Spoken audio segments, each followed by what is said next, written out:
Hello বন্ধুরা, আমি আবারও চলে এসেছি নতুন একটি রেসিপি নিয়ে। আমি শ্রাবন্তী আর তোমরা দেখছো শ্রাবন্তীস কুকিং। তো আমি ফাইনালি দেখতেই পাচ্ছ কড়াইটা বসিয়ে দিয়েছিলাম গ্যাস অন করে। তার মধ্যে কড়াইটা গরম হয়ে গেলে একটু তেল দিলাম, তেলে আলু দিয়ে দিলাম। আলুটা হাফ ভাজা হলে ওর মধ্যে সজনে ডাঁটা দিয়ে দিলাম। একটু নাড়াচাড়া করার পরে ক্যাপসিকাম আর ভেন্ডি দিলাম, ওগুলো একটু ভালো করে ভাজা করে নেব। আর অনেকটা সিদ্ধ হয়ে গেলে, মানে 50%-এর উপরে সিদ্ধ হয়ে গেলে আমি ওটা নামিয়ে নেব। তারপরে আমি মশলাটাকে ভেজে নেবো। আর সেরকম কোনো মশলা দেওয়া হবে না, মানে আদা রসুন পেঁয়াজ যেমন দেয় সবই দেবো, শুধু হলো গিয়ে পরিমাণগুলো কম। 1 কোয়া রসুন, একটুখানি আদা আর পেঁয়াজ একদম নামমাত্র। তো আমি প্রথমেই তেল দিয়ে দিলাম, ওর মধ্যে জিরে দিয়ে দিচ্ছি। আর ফোড়নও তেমন কিছু দেবো না, একটু পেঁয়াজ কেটে রেখেছিলাম সেটাকে একটু দিয়ে ভাজা করে নিয়ে মশলাটাকে দিয়ে দিলাম। আর মশলার বাটিটা জল দিয়ে দিলাম। তো মশলাটা একটু কষে যাবে, তারপরে আমি হলুদ লবণ পরিমাণ মতন দিয়ে দেব।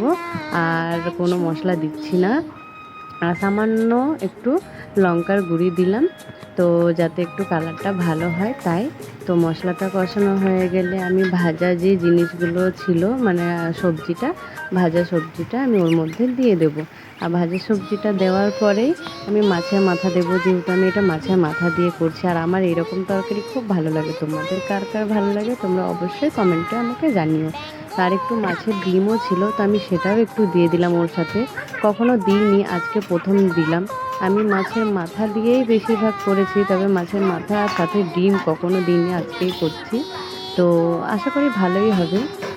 তো ঢাকা দিয়ে একটু কিছুক্ষণ কষিয়ে নেওয়ার পরে এই যে দেখতেই পাচ্ছ কালারটা এমন হয়ে গেছে আর প্রায় হয়ে এসেছে।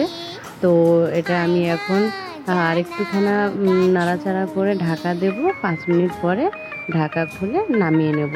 তো তোমরা অবশ্যই আমাকে কমেন্ট করে জানিও তোমাদের ভিডিওটা কেমন লাগলো। আর যদি ভালো লাগে তো লাইক করো আমার ভিডিওটাকে।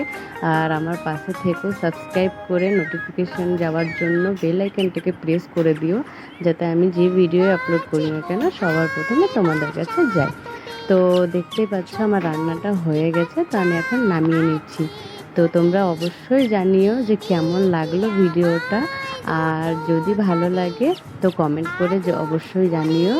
আর হলো গিয়ে তোমরাও এরকম রান্নাটা করে দেখো, খুব সহজ আর খুব তাড়াতাড়ি আর কি হয়ে যায়।